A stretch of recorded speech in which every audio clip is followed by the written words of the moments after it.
Hello everyone, welcome back to our YouTube channel NEET JEE Master Class। बच्चों class 9th की ये biology का cell वाला chapter चल रहा है जिसमें अपन ने प्रीवियसली डिटेल में डिस्कस कर लिया है सेल मेम्ब्रेन। आज हम डिस्कस करेंगे in detail nucleus along with the few cell organelles. तो बच्चों ये जो न्यूक्लियस होता है तो ऑलरेडी आपको पता होगा कि ये जो न्यूक्लियस है this act as a headquarter of the cell. Headquarter of the cell, तो हेडक्वार्टर से आप क्या समझते हैं पहले तो लेट्स से कोई एक बहुत बड़ी सी कंपनी है, उसका हेडक्वार्टर या तो मुंबई में है या तो दिल्ली में है। इसका मतलब क्या होगा बच्चों कि जो भी सारे डिसीजन इंपॉर्टेंट डिसीजन लिए जाएंगे वो कहाँ से लिया जाएगा, हेडक्वार्टर से, मतलब कि हेड ऑफिस से। So similarly, nucleus is like head office of our cell। तो मतलब सेल को कब डिवाइड करना है, सेल को कौन से टाइप के प्रोटीन बनाने हैं, सेल को किन चीजों को ब्रेक डाउन करना है, ये जो सारा डिसीजन है बच्चों ये कौन लेगा, ये लेगा न्यूक्लियस। तो अब न्यूक्लियस इतना ज्यादा इम्पोर्टेंट पार्ट है सेल का, तो हम समझते हैं कि इसका स्ट्रक्चर क्या होता है। तो सबसे पहला जो न्यूक्लियस है हमारा that is surrounded by double membranous structure. तो ये इसकी जो बाहर वाली मेम्ब्रेन है ये हो जाएगी हमारी आउटर मेम्ब्रेन, और जो ये अंदर वाली मेम्ब्रेन है वो हमारी हो जाएगी बच्चों इनर मेम्ब्रेन। अब आप देख सकते हैं कि ये जो आउटर मेम्ब्रेन और इनर मेम्ब्रेन है इसके बीच में क्या प्रेजेंट है, पोर्स प्रेजेंट है। और इन पोर्स को कहा जाता है बच्चों न्यूक्लियो पोर्स। क्या कहा जाता है, न्यूक्लियर पोर। तो ये जो पूरा है न्यूक्लियर एनवेलप, तो न्यूक्लियर एनवेलप में दोनों चीजें आ जाएंगी हमारी, that is nuclear membrane along with the nucleopore. दोनों चीजों को एक साथ हम क्या बोल देंगे, न्यूक्लियर एनवेलप। अब इसके अंदर एक ये हमें जो सर्कल स्फेरिकल शेप स्ट्रक्चर दिखाई दे रहा है we call this nucleolus. Nucleolus का क्या फंक्शन होता है, so this is the cell organelle which synthesize rRNA. RRNA क्या होता है, तो R stands for ribosomal RNA. ये ऐसा आरआरएनए है बच्चों जिसका क्या फंक्शन है, ये राइबोसोम का स्ट्रक्चरल पार्ट बनाता है। राइबोसोम क्या है, तो ये एक टाइप का सेल ऑर्गेनल है जिसको हम फर्दर लेक्चर में पढ़ने वाले हैं। हम यहाँ पर इतना याद रखेंगे कि जो न्यूक्लियस है वो आरआरएनए की सिंथेसिस करता है एंड उसको स्टोर करने में हेल्प करता है। नेक्स्ट हम पढ़ते हैं व्हाट इज न्यूक्लियोप्लाज्म। तो ये न्यूक्लियर मेम्ब्रेन के अंदर जो पूरा स्पेस प्रेजेंट है along with different types of material that is known as nucleoplasm. अब आपको दिखाई दे रहा होगा बच्चों कि इसके अंदर बहुत सारे ऐसे थ्रेड लाइक स्ट्रक्चर प्रेजेंट है। ये जो थ्रेड लाइक स्ट्रक्चर है बच्चों इसको कहा जाता है क्रोमैटिन नेटवर्क और क्रोमैटिन मटेरियल। ये वही नेटवर्क, यही मटेरियल है बच्चों जिसको क्या कहा जाता है, इसी को कहा जाता है जेनेटिक मटेरियल। ये वही चीज है बच्चों जो हम सबको कहाँ से मिलती है, हम सबको मिलती है विरासत में। विरासत में मतलब ये हमें हमारे पेरेंट्स से मिलती है, मतलब कि जो क्रोमैटिन मटेरियल है वो हमारा हेरिडिटरी मटेरियल कहा जाता है। क्यों, क्योंकि जो भी कैरेक्टर है एक जनरेशन से दूसरे जनरेशन में ट्रांसफर होते हैं वो किस फॉर्म में होते हैं, इन the form of chromatin network. तो न्यूक्लियस के सारे कंपोनेंट आपको याद रखना है। पहला जो कंपोनेंट है दैट इज न्यूक्लियर एनवेलप जिसके दो सब पार्ट है। क्या है, तो न्यूक्लियर मेम्ब्रेन जो कि डबल मेम्ब्रेन स्ट्रक्चर है और बीच बीच में प्रेजेंट है न्यूक्लियोपोर। न्यूक्लियर मेम्ब्रेन का क्या काम है, तो ये साइटोप्लाज्म को न्यूक्लियोप्लाज्म से सेपरेट करेगी।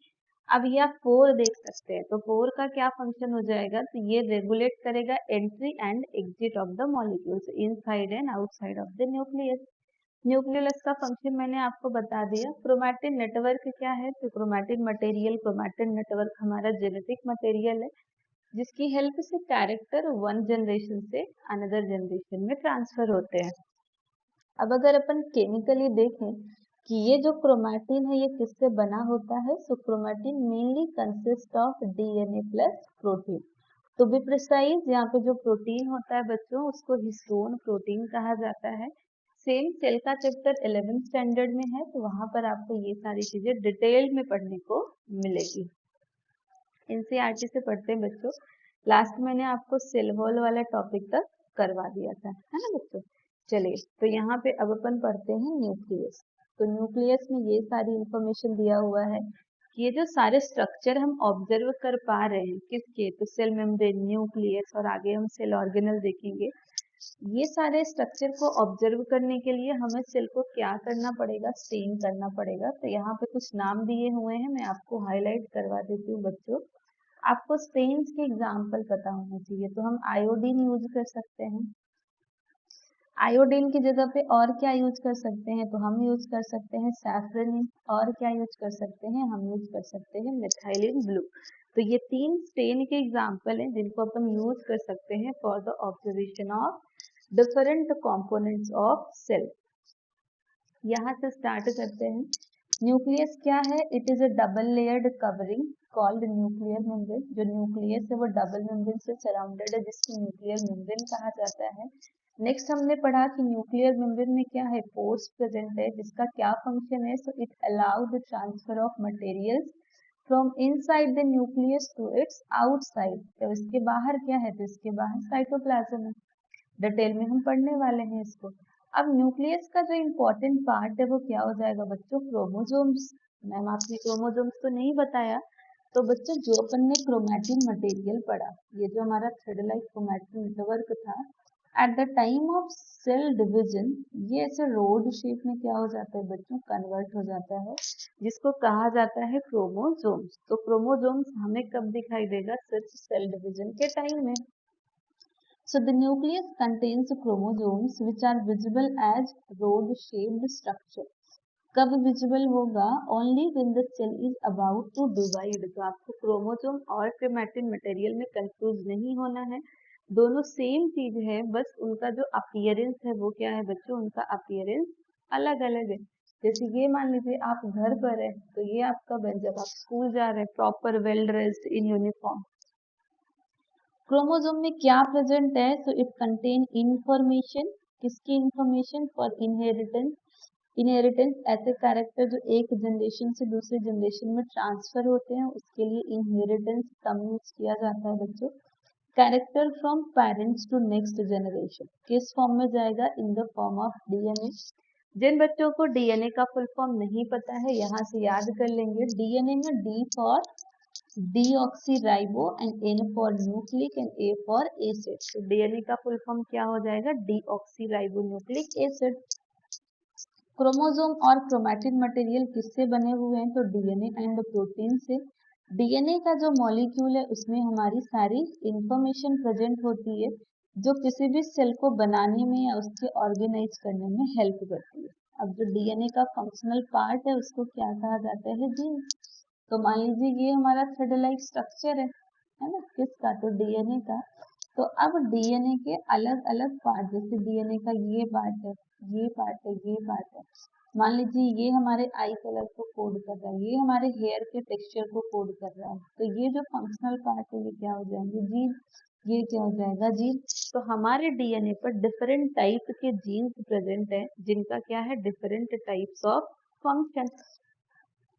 अब एक ऐसे सेल जो डिवाइड नहीं हो रही है, तो उसका डीएनए किस फॉर्म में प्रेजेंट होगा, इन the form of chromatin material. Chromatin material, जैसे हमें क्रोमोसोम किस फॉर्म में दिखाई दे रहा था, रोड शेप, ये कैसा दिखाई देगा, so this is visible as entangled mass of thread like structure. जो हमने डायग्राम में देखा है ना, कि बहुत सारे थ्रेड लाइक स्ट्रक्चर ये जो आपको दिखाई दे रहे हैं एक दूसरे से फंसे हुए, ये क्या है बच्चों, ये है हमारा क्रोमैटिन मटेरियल। जब कभी किसी सेल को डिवाइड होना है तो क्रोमैटिन मटेरियल कंडेंस हो जाएगा, या वी कैन से ऑर्गेनाइज हो जाएगा, किसमें, क्रोमोसोम में। न्यूक्लियस का क्या फंक्शन है, तो इसका पहला फंक्शन है central role in cellular reproduction, मतलब कि एक ऐसा प्रोसेस जिसमें एक सिंगल सेल डिवाइड होकर क्या बनाएगी, तो नई सेल बना लेगी। इसका जो दूसरा फंक्शन है बच्चों, इसका दूसरा फंक्शन हो जाएगा, it determines the way the cell will develop, मतलब सेल किस तरीके से डेवलप होगी, कितना डेवलप होगी और कब डेवलप होगी, ठीक है, और वो कौन सा फाइनल फॉर्म अपीयर करने वाली है, मैच्योर होके। कैसे, तो by directing chemical activities of the cell. अब ये नेक्स्ट पॉइंट अपन ध्यान से पढ़ेंगे कि कुछ ऑर्गेनिज्म में, जैसे कि बैक्टीरिया है, उनका जो न्यूक्लियर रीजन है वो इतना प्रॉपरली डिफाइन नहीं होता है। तो that would be poorly defined, क्यों? Due to the absence of nuclear membrane. अपन ने अभी जो न्यूक्लियस पढ़ा तो उसमें न्यूक्लियर मेम्ब्रेन होती है, बट कुछ ऐसे ऑर्गेनिज्म है जैसे कि बैक्टीरिया, तो उनकी जो न्यूक्लियर मेम्ब्रेन है वो प्रॉपरली क्या है, डिफाइंड नहीं है, क्योंकि वो एब्सेंट है। तो अब ऐसा अनडिफाइंड न्यूक्लियर रीजन जो बिना न्यूक्लियर मेम्ब्रेन का है, उसमें सिर्फ क्या प्रेजेंट होगा, न्यूक्लिक एसिड, ना ही न्यूक्लियोलस होगा, ठीक है, ना ही न्यूक्लियोप्लाज्म होगा। तो ऐसे स्ट्रक्चर को हम कहते हैं न्यूक्लियोइड। न्यूक्लियोइड का क्या मतलब हो जाएगा बच्चों? न्यूक्लियोइड का मतलब है न्यूक्लियस लाइक। न्यूक्लियस नहीं है ये, न्यूक्लियस जैसा है। अब ऐसे ऑर्गेनिज्म जिनके सेल्स में न्यूक्लियर मेम्ब्रेन एब्सेंट होती है, ऐसे ऑर्गेनिज्म को कहा जाता है प्रोकैरियोट्स। और जिन ऑर्गेनिज्म की ये जो सेल है उनको कहते हैं प्रोकैरियोटिक सेल। आगे हम पढ़ने वाले हैं।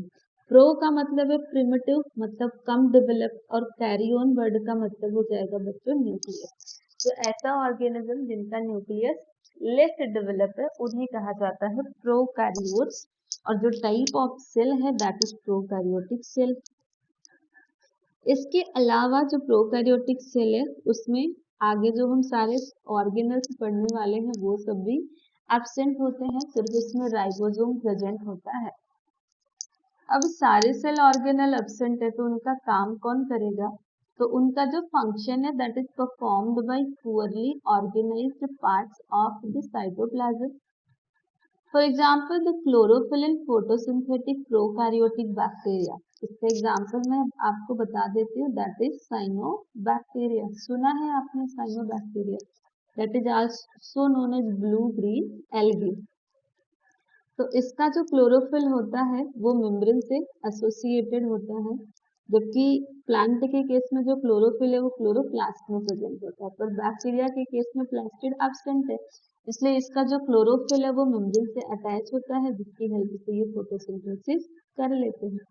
तो ये हमारा एक टिपिकल प्रोकैरियोटिक सेल का डायग्राम है। ये क्या हो जाएगी, ये इसकी सेल मेम्ब्रेन हो जाएगी, प्लाज्मा मेम्ब्रेन। उसके ऊपर है सेल वॉल, फिर इसमें सेल ऑर्गेनल से राइबोसोम प्रेजेंट होता है। और इसका एक जो न्यूक्लियोइड है, न्यूक्लियोइड मतलब undefined region of the nucleus. Undefined क्यों है? क्योंकि इसमें न्यूक्लियर मेम्ब्रेन एब्सेंट होती है बच्चों। न्यूक्लियस क्लियर हो गया। अब नेक्स्ट अपन कर लेते हैं साइटोप्लाज्म।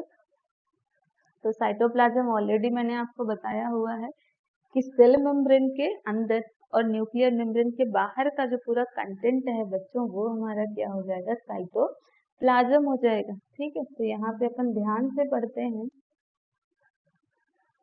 कि अब ये जो रीजन है, ठीक है, जब अपन किसी सेल को ऑब्जर्व करते हैं तो हमें एक बहुत लार्ज सा रीजन दिखाई देता है which enclosed by the cell membrane. अब ये रीजन जो है बहुत कम स्टेन लेता है और इसको क्या कहा जाता है, साइटोप्लाज्म। साइटोप्लाज्म क्या है, डेफिनेशन यहाँ से हम पढ़ेंगे कि cytoplasm is the fluid content inside the plasma membrane. इसमें क्या है, अब इसमें डिफरेंट टाइप के स्पेशलाइज्ड सेल ऑर्गेनल है। सारे सेल ऑर्गेनल के नाम मैंने आपको मेरे प्रीवियस जो लेक्चर डाला था उसमें दिया हुआ है, तो आपको वहां पे जाके पहले सारे सेल ऑर्गेनल के नाम को याद कर लेना है। फिर हम वन बाई वन पढ़ेंगे कि कौन से सेल ऑर्गेनल्स का क्या फंक्शन है। तो जो भी सारे सेल ऑर्गेनल है उनका अपना अपना स्पेसिफिक फंक्शन है। सेल ऑर्गेनल क्या होता है, so they are enclosed by a membrane. ये मेम्ब्रेन सिंगल हो सकती है, ये मेम्ब्रेन क्या हो सकती है, डबल हो सकती है। फिर से प्रोकैरियोट्स की बात कर रहे हैं। Beside the absence of a defined nuclear region the membrane bound cell organelles are also absent. आपको प्रोकैरियोटिक और यूकैरियोटिक सेल का डिफरेंस पूछा जाता है बच्चों स्कूल के एग्जाम में, तो ये सारे डिफरेंस आप नोट डाउन करते जाएंगे। अब जो यूकैरियोटिक सेल है उसमें न्यूक्लियर मेम्ब्रेन भी होती है और उसमें मेम्ब्रेन इनक्लोज्ड सेल ऑर्गेनल भी होते हैं, तो एक डिफरेंस तो यहीं पर आ गया। दूसरा डिफरेंस जो है वो न्यूक्लियर मेम्ब्रेन के सेंस में हमने पढ़ लिया था। अब ये जो मेम्ब्रेन की क्या सिग्निफिकेंस है उसको हम कैसे समझ सकते हैं, वायरस का एग्जाम्पल लेके समझ सकते हैं। क्यों? क्योंकि जो वायरस है उसमें मेम्ब्रेन एब्सेंट होती है और मेम्ब्रेन एब्सेंट होने की वजह से जो वायरस है वो लाइफ मतलब लिविंग ऑर्गेनिज्म वाले कैरेक्टर शो नहीं कर सकता है अनटिल एंड अनलेस वो लिविंग ऑर्गेनिज्म के अंदर ना प्रेजेंट हो। ठीक है बच्चों, तो ये प्रोकैरियोटिक और यूकैरियोटिक सेल का डिफरेंस है, ठीक है, जिसको आप अच्छे से याद कर लेंगे। आपकी बोर्ड, आपकी मतलब जो स्कूल का एग्जाम है उसमें क्या ये क्वेश्चन आता है। देखिए अब यहाँ पे जो प्रोकैरियोटिक सेल है उसके न्यूक्लियर रीजन को क्या कहा जाता है, उसके न्यूक्लियर रीजन को कहा जाता है न्यूक्लियोइड। क्रोमोसोम सिंगल है, मोर देन वन क्रोमोसोम है। मेम्ब्रेन बाउंड सेल ऑर्गेनल इसमें क्या है, एब्सेंट है, और इसमें मेम्ब्रेन बाउंड सेल ऑर्गेनल क्या होंगे बच्चों, इसमें प्रेजेंट होंगे। सेल ऑर्गेनल मैंने आपको करवा दिया है, सारे नाम करवा दिए हैं, अब अपन वन बाय वन इसको डिटेल में पढ़ेंगे। सेल ऑर्गेनल क्या होता है बच्चों, तो cell organelle membrane bound structures होते हैं जिनका अपना क्या होता है, स्पेसिफिक फंक्शन होता है, ठीक है। अब अपन ने बहुत सारे सेल ऑर्गेनल के नाम ऑलरेडी डिस्कस कर लिए हैं, जैसे कि endoplasmic reticulum, Golgi apparatus that is also known as Golgi complex, lysosomes, mitochondria and plastic। अब ये जो सेल ऑर्गेनल है बहुत ज्यादा इंपॉर्टेंट है, क्यों, क्योंकि इनका बहुत ही ज्यादा क्रूशियल फंक्शन है। तो अगर आप एक टिपिकल एनिमल सेल को ऑब्जर्व करेंगे तो ये जो सेल ऑर्गेनल है इस तरह से कुछ अरेंज हुए हमको दिखाई दे जाएंगे बच्चों। अब जो सबसे पहला सेल ऑर्गेनल है वो हमारा क्या है, एंडोप्लाज्मिक रेटिकुलम, ठीक है। तो अब जो हमारे सारे सेल ऑर्गेनल है उसको बच्चों अपन करने वाले हैं नेक्स्ट क्लास में।